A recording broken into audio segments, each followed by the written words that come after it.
Okay, welcome everyone. My name is Tamara Spitz, and tonight we are going to be talking about a Haggadah that is very close to my heart. It's called A Different Night by Noam Zion and David Dishon. And I actually, this is an amazing, I think, series because in the past, we have done where every teacher chooses a part of the Seder night to explain different, interesting thoughts on that part of the Seder night. But this year, Web Yeshiva decided to do something a little bit different, and every teacher chose a different Haggadah to discuss or to relate to or introduce you to. So when asked what I wanted to do, I chose this Haggadah. So I'm actually going to show you oh wait, hold on, I have to take off can you see this? This is mine. Oh, it's like blurred. Hold on 1 minute. I'll unblur. So this is, no, didn't want to do that. Hold on. Okay. Is that not? Okay, safe. Okay. This is my Haggadah, A Different Night. In my humble opinion, you know a good Haggadah if it has a few wine stains on it, if you have a few dog-eared pages, if the cover is a little bit falling off, you know that it's a well-used Haggadah.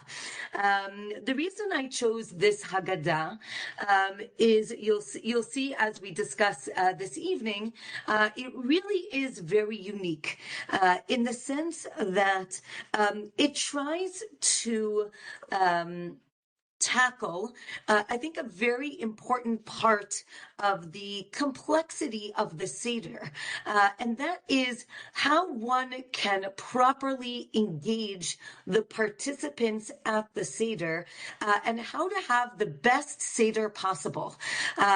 If you've run a Seder before, you know that there's a lot that goes into how you run the Seder and a lot of thought that goes into it. And what I want to do is share my experience with that and how this Haggadah has really helped me.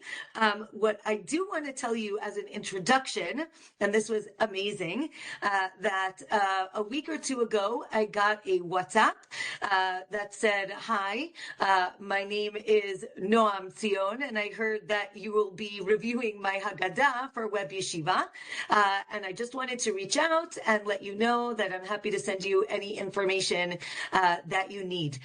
We actually got into a great conversation about why he created this Haggadah and what was his thought behind it, and it really was an incredible experience. So first of all, I'm just thankful to Web Yeshiva for this opportunity because I got to meet the person who created the Haggadah, and he shared with me numerous PDFs, which I'm going to share with you right now.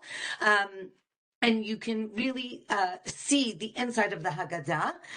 But he reminded me that actually he with his son, Mishael Tzion, wrote a new Haggadah. It's already many years old, called A Night to Remember. So I actually don't have it in English, but I do have it in Hebrew.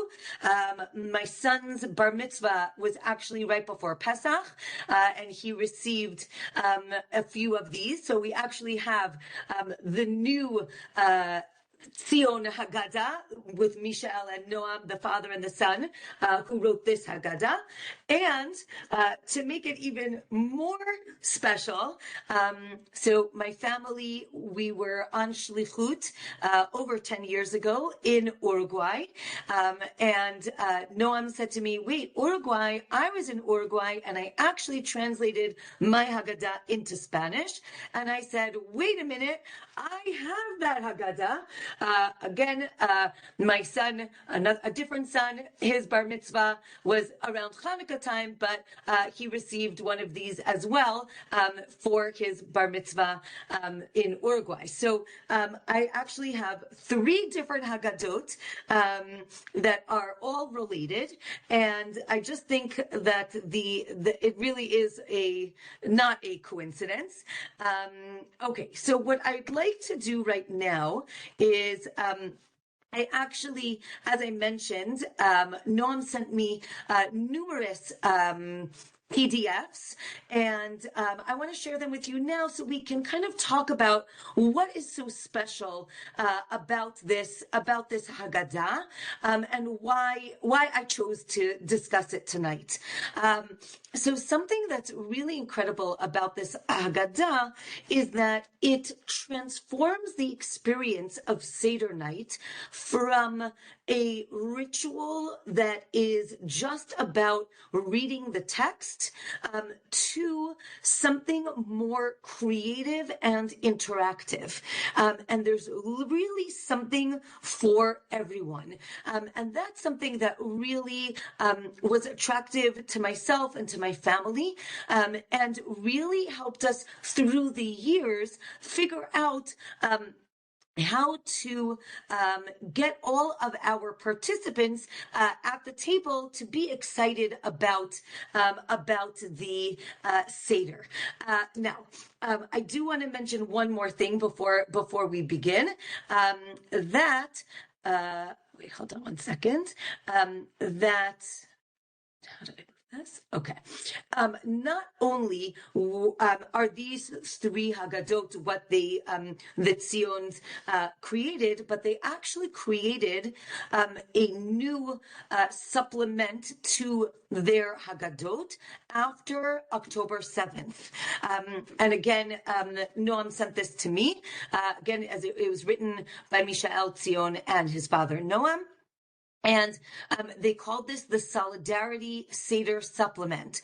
And we'll see, it really brings to life, things that people in Israel were dealing with, or, have been dealing with. So you can see here, even on the, one of the first pages for Kadesh, they bring something that was written by Avner Goren, who was, he was a son of the kibbutz Nir Oz's founder, and he was murdered in his home on October 7th. His wife was also killed, and then taken hostage as well.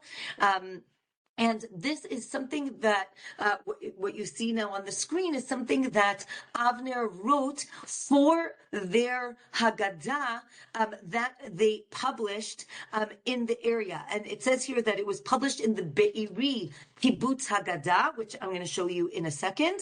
And the picture here on the screen, if you're familiar with post-October 7th, there have been a lot of artwork featuring the kalaniyot, the red poppies that are very famous in the area of the Nova Festival and the kibbutzim in that area, what's called Darom Adom, the south that is red. So it's a beautiful tribute to those that were lost. Here is a picture of the Be'eri Haggadah. I don't know if you're familiar, but in Kibbutz Be'eri, there is a printing press, and this is actually a picture of the Haggadah that was written and printed in Be'eri. Okay, so that is what I wanted to start with. I wanted to get into some of the details and what I find the beauty of this Haggadah, which is that it's important to recognize that the Haggadah is not just a script. It's not liturgy that must be read from start to finish in a certain way. Rather, it's a framework for conversation. And that really is something that I take to heart. I think it's a beautiful idea, especially when, if you read the Gemara in Masachet Psachim, it speaks about the fact that when we're supposed to sit on Seder night and ask questions, it's important to recognize who the audience is and to make sure, excuse me, to make sure that we are engaging everybody at the table. So I can say personally, when all our children were very young, we had a very different Seder that was catered to the young children, as opposed to when they were elementary school age or middle school or high school, meaning as the years go on, one can really think about Seder night as it says here, a different night. But the idea is that it's supposed to evolve every year and look different. Something else that Noam actually sent me was something that he calls a Seder guide. And he says, really, it's so fascinating to think about who do I want to entertain or keep, keep interested during the Seder. Again, if you have babies and that's not your target audience, then your target audience are probably their parents or you or the older siblings. But it's interesting to think about ways to interact with everybody at the Seder. And he really has this, what he calls the bare bones basic Seder. And then he says, again, if you're trying to figure out something to do for preschoolers, look at page, and he gives you the page numbers. If you're doing something for school-age children, these are the page numbers, teenagers and adults. So I think it's just a beautiful way to see how you're going to scaffold your Seder, again, based on who is at your Seder and who is going to be involved. So things that we have done in the past, actually, I'll mention in a little bit. So let's begin a little bit. Let's talk a little bit about the Haggadah itself. This is his user guide, and he talks about the idea of not trying to do too much, right? Try to take, specific goals or specific ideas, and make sure that, you keep everyone interested. If you give a 10-minute story, I actually, Rev Rimon came to my midrashah this week, and he gave an amazing shiur to my students.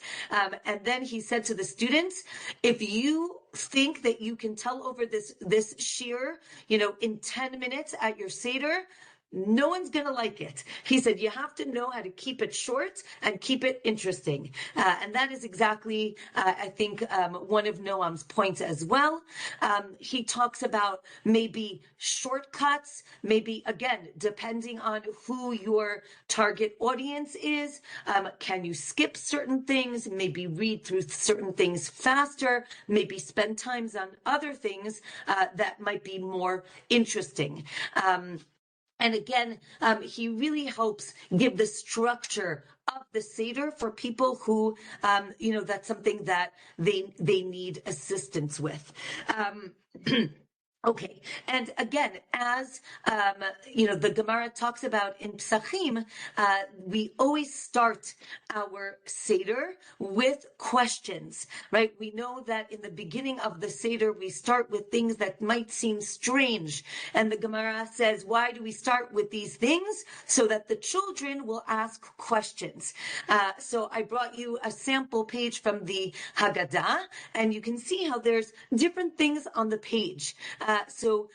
Interesting that, right, so one thing it says here at the bottom, right, find the differences, right, before singing the Manishtana, prompt the youngest children to see how different this table is from other family meals, meaning before you even get to the Manishtana, maybe ask them already what's different. And that's a way to keep the children interested and involved and engaged. I see someone asked a question. Thank you so much. If you have any questions or comments, please feel free to put them in the chat box, and I'll get to them at the end. Thank you so much. Okay, so again, the idea is to keep the participants engaged and asking questions. I'll show you something that he added in the hold on one second. In here, hold on one second. He added, and I'll show you. Wait, okay, I think I didn't bring you the page. Okay, we'll get to the Arba Banim in a minute. But in the October 7th Haggadah, then he actually asks something like, share a historical challenge that you or your family has faced. How did you overcome or deal with these challenges? What's a lesson that you've learned about resilience that you wish you knew when you were young? And again, this idea of engaging the older people at the table with the younger people at the table, and being very aware of the different themes and how every year these things are going to resonate differently. Really every year is going to be different. As we know, this year is, again, another unique year where I think it is important to think about the lessons that we can take and add them to our Seder experience. Another thing, so if you see here on this page, again, on the left side, there's a discussion about the Gemara and Ben Zoma and the rabbis, definitely for the more learned or older crowd. And then in the box on the bottom, it says personal recollections, right? What's my most unusual Seder? Or what's something that you remember about a Seder from the past? Again, this idea of transmitting traditions is something that is really very powerful. So I think this idea of involving all the members at the table to share a memory is also so beautiful, because something I think that's so special about Seder night is really that transmission of the tradition, right? I remember when I was a kid, Seder looked like this. Now for you, Seder looks very different. What are the differences? What do we think about that? And those are things that are really, I think, so important to experience with the family. I thought this page was great.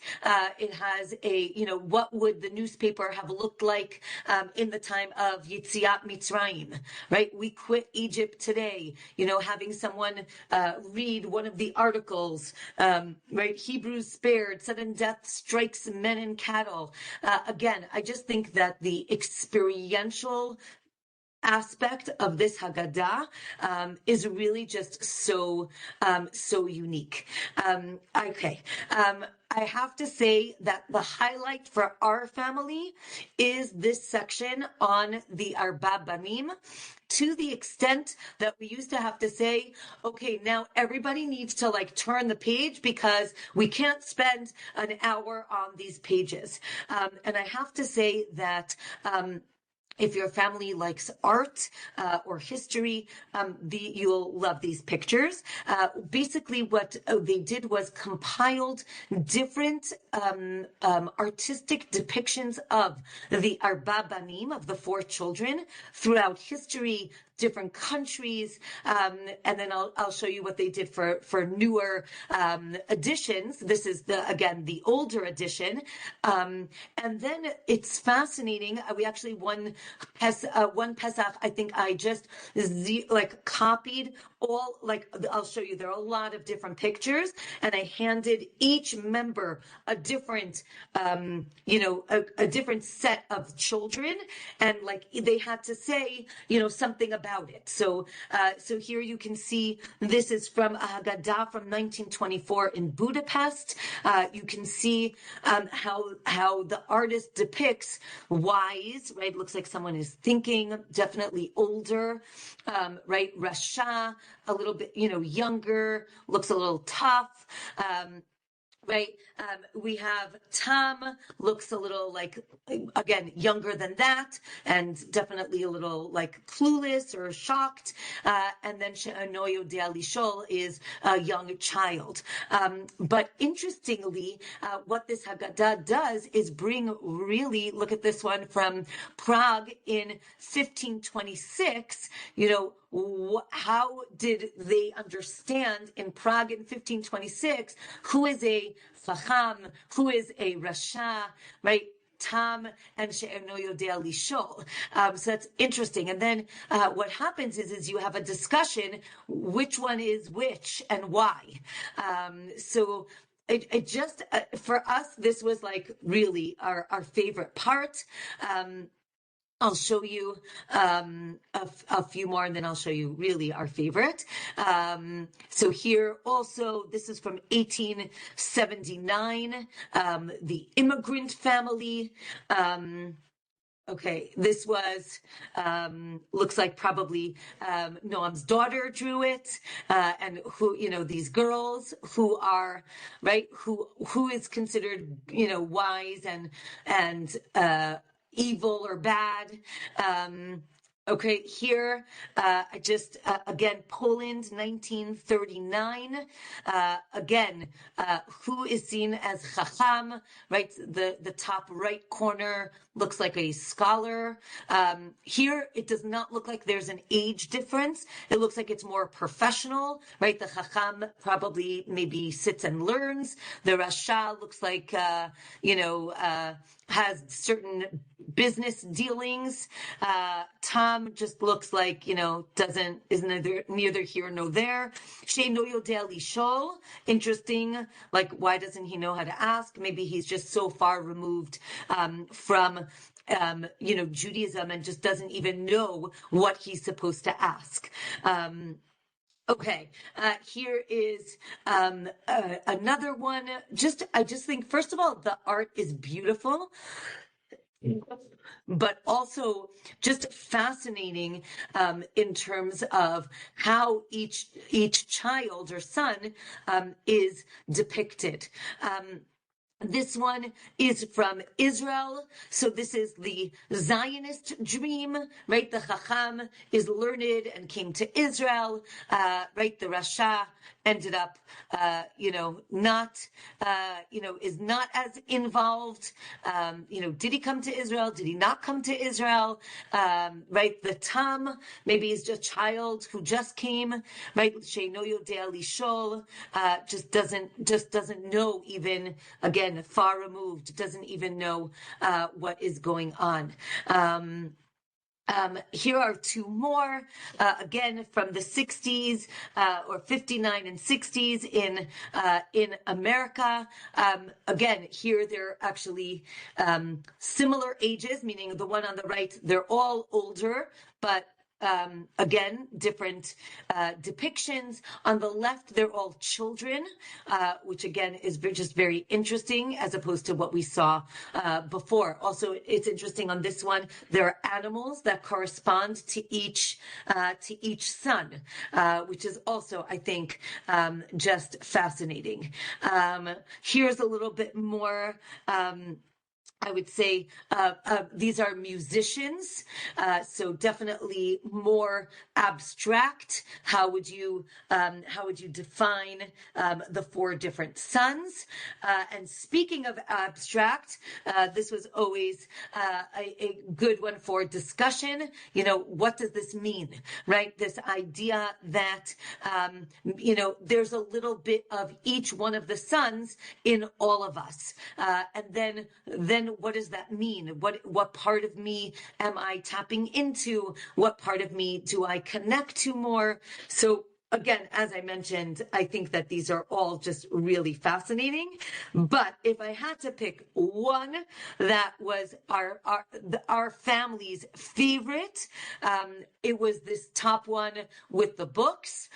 We could spend probably half an hour debating which book was which son. So I actually told Noam that this was our favorite, and we actually discussed this a little bit more. He said that this actually came from a Holocaust Haggadah, and really again, the open book with the words is the Chacham. The book with the fire is the Rasha, because it was meant to symbolize the Nazis who burnt books. And then obviously, Tam is the open book, but blank pages, and Sheino Yodeh Lishol, the book is closed. But definitely in our house, we have had discussions about this.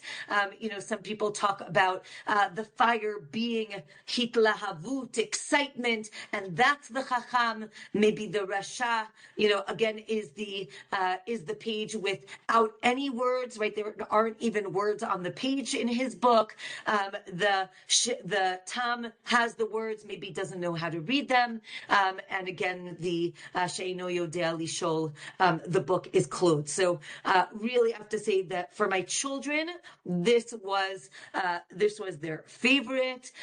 The picture on the bottom actually comes from an animated Haggadah, which we also have, by the way. But this was very cute. For the kids to relate to.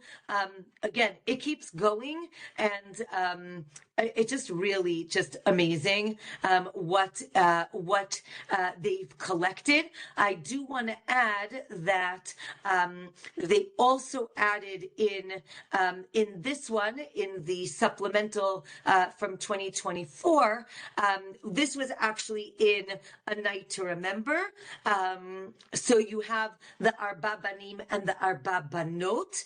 So here you have, what does it mean to be smart and, maybe a troublemaker, Israeli kid style. But something that, here they have girls, again, as we mentioned, it could be different ages, but here actually the artist goes the other way, meaning Chacham is like a younger girl who's just inquisitive and wants to learn everything. The Rasha is like the adolescent years where she's like, okay, I'm done. The Tam was like, oh, now I'm actually interested in learning more things. And the Sheino Yodeh Lishol here is depicted as a mother teaching her daughter, which I thought is just a beautiful depiction as well. And then this page I loved. They added this page about who is the wise Israeli daughter. And I think it's something that we can all relate to. I think, in the past 2.5 years, who are our heroes, or we call them sheroes, right? The woman who is a reserve combat officer and also a mother. The religious feminist woman who is learning and taking care of her household and working, and she does everything, right? The person who is involved in politics and goes out into the streets, and the marathon runner here, they actually mention Lona Chemtai Salt Petter, who is a Kenyan-Israeli Olympic marathon runner. But personally, I think of Bidi Deutsch, who is our, right now, our other Olympic marathon runner. So just shout out to her. So I think that all of these people are archetypes for, Israeli women, daughters, people that are, people that we look up to. Okay. So that is that. The next thing I wanted to talk a little bit more about were other topics that were brought up. So this idea of again, the main theme of the night of slavery versus freedom. What do those things mean to us, right? And that's, again, something that is important to ask the people at the table. I remember one year when I had a number of boys in the army, and they're like, oh, I understand slavery. I was like, what do you mean? And they said, in the army, right, we cannot think on our own. We're told what to do. You're told when to sleep, when to eat. You don't think for yourself. And it was a fascinating discussion of what does it mean to feel slavery? But on the other hand, they said, right, but this really is true freedom, right? The fact that they are fighting for the freedom of Am Yisrael is something that they're so proud of. So it's not the same type of slavery, obviously, but it was an interesting, fascinating discussion, hearing their perspective. So again, this idea of freedom, the ability to ask, right? Soldiers cannot ask questions. They need to do what they're told to do, right? Slavery is about being passive or lacking a voice. And freedom is about the ability to ask questions and to interpret. Um, Something beautiful that they have in in this Haggadah was this picture of Bechol Dor Vador, right? In every generation, there's someone who is, chasing us, and unfortunately, that's something that we are all too familiar with at the moment. And something that we really could relate to. Something else that another theme of the Haggadah is memory versus experience. This idea of the Seder telling the story of the past, and what does that look like? So here, after Tsei Ulemad, when we start talking about Arami Oved Ovi, and we talk about our history, so actually in the Haggadah, they have a whole discussion of different topics for discussion. Again, like choose this one topic, and you can discuss, again, based on different sources, rabbinic sources, modern sources. So, assimilation and identity, anti-Semitism and prejudice, ancient Egyptian oppression, just really, I thought, just incredible topics of, incredible topics that really you can,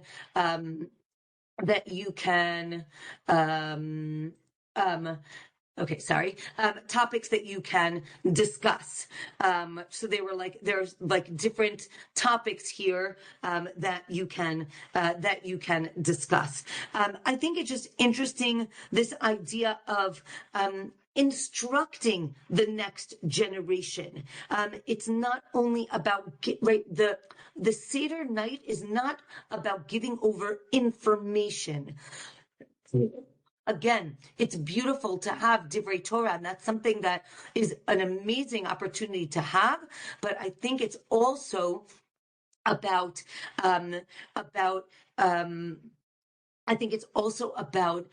being able to experience this feeling, right? The feeling of being enslaved to the feeling of being free. Actually, something that we used to do in our Seder, and I think we're going to go back to it this year, is that we would actually read Magid in the living room, on the couch, on the floor, on mattresses, and we would tell the kids, okay, now it's time to leave Egypt, right? We would do the 10 plagues, which we'll talk about in a minute.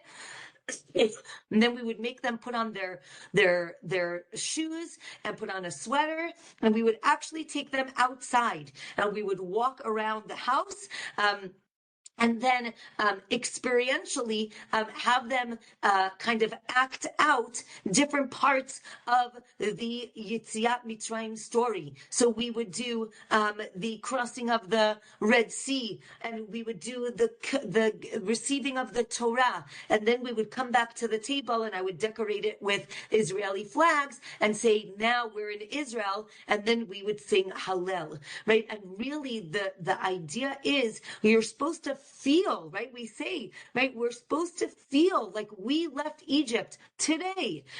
And that's something that we want to give over to the people at our table.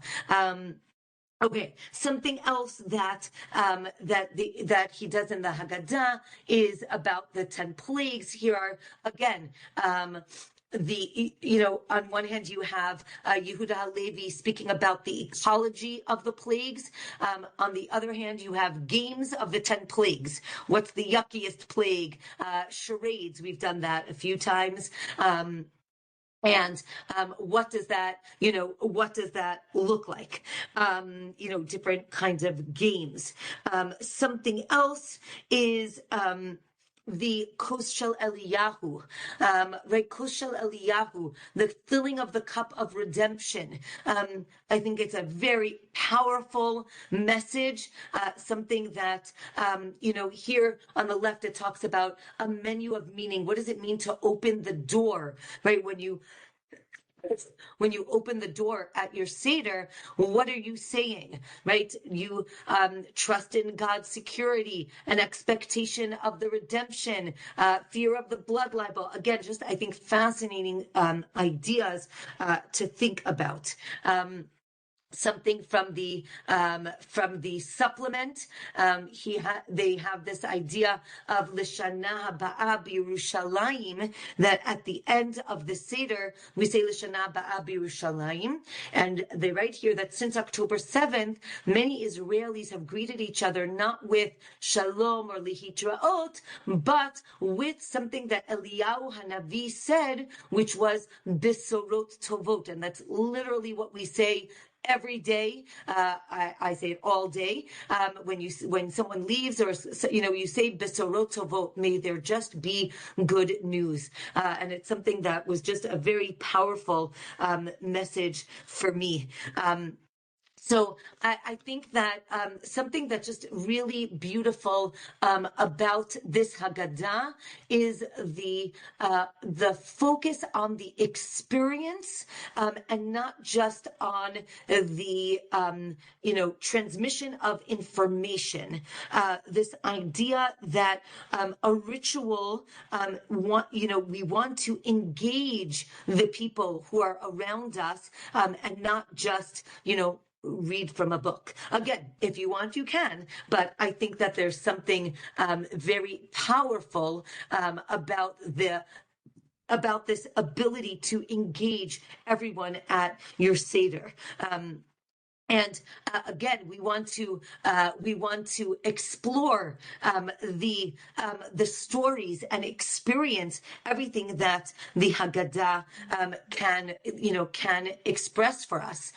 So I think that something that was really resonated with me was the ideas of the discussion of slavery versus freedom, the idea of personal responsibility, the idea of identity, and these were things that I just felt were very powerful in this Haggadah, and I'm happy to be able to share that with you. So I feel like we have a few minutes, so I'm happy to open it up to questions. I see that Ethan asked, did Sion indicate that he intended a night to remember to replace a different night? He did not indicate that. I think it was just either a new publication, or, maybe something, it evolved. That was the way I saw it, but he didn't express to me, that it's meant to replace it. It's definitely it's a I don't want to be that nice, but it's definitely a prettier Haggadah. Meaning, it's colorful. It's well labeled. A different night than the original. A Night to Remember is like. I think it's clearer. I think the messages are color coded, so I do think it is easier to navigate. But I'm not sure if it was meant to replace it. Okay. If anyone has any questions, if someone wants to share their favorite Haggadah and why, I'm happy to hear your thoughts. Yeah, happy to open it up to discussion. Hi, Rabbanit. Hi. Hi, see you again in the next hour, I guess. But anyway, Yes. this has been wonderful. I love the energy. I love just again, the emphasis that this is a night that should be remembered because everyone received something memorable in the experience of the telling and the giving over of the traditions. And for myself, I can just say, I'm a kid at heart, and I absolutely love the children's versions of the Haggadah, and they're quite mature. I mean, they do contain everything, and Exactly. often I will default to that just for myself, even. Yes. Yeah.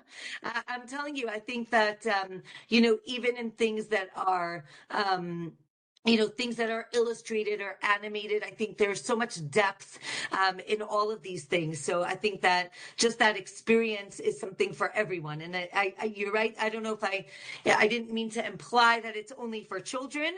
I think it is for everyone. And I think that it is important to experience it. And again, in my childhood, there was a lot of reading and a lot of reading. And I think that, since then, it was amazing, but I just think it was a different Seder experience. So this is definitely something that has changed our Seder as well. Yeah. Anyone else? Yes. I'm just wondering if you find it distracting.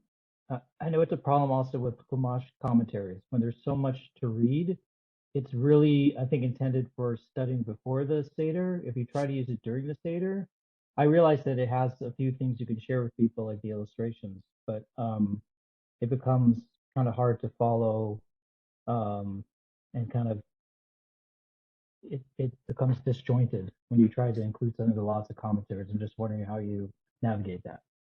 Yeah, I think that that's in general a challenge of Seder night. I think that I always tell my students, and I know it's not always practical for everyone, but to choose a Haggadah that you want to use this year and look at it before Seder night, because I remember as a kid, you just took whatever Haggadah you got that night, and then as someone was reading, you were quickly looking things up. That's really hard. So I always suggest to look at the Haggadah before Seder night. Something that we've done in the past is we actually have like a spreadsheet, and we give out, or we ask different participants to choose one part that they want to share something about. And this way you only have to focus on one section, you prepare that section, or even on that night, you're just reading something about that section, and then you share that. So that is one way to navigate that. I do think that certain Haggadot are distracting, and if you have too many things going on, it could be really hard. On the other hand, I would say, especially like I said, with the pictures, that could keep, definitely younger people or people who need a distraction, it could keep them at the table. So I guess it depends what the goal is. What I normally do is, for the Seder, I use a Haggadah that has all the directions in it. And then whichever Haggadah I happen to pick up, not for the Seder night, I just read through that with a whole lot of bookmarks during the entire Chag. Wow, And, beautiful. And then a whole more, I can be sending information to people to look at. Beautiful. So after the Seder, you're saying, when you're... I mean, like the first Yontif. Right. With a bunch of bookmarks. Beautiful. Yeah, I love that. Yes. Aliza, are you raising your hand? I don't know if she's raising her hand. I think that was Lizette has her hand up. Yes. Hold on. Should I unmute her? There I am. Okay, great. Sorry. Yes. No, that's okay. I should learn to keep my mouth shut anyway. So listen, I was so glad the next to the last thing you showed us was a picture and it had some color.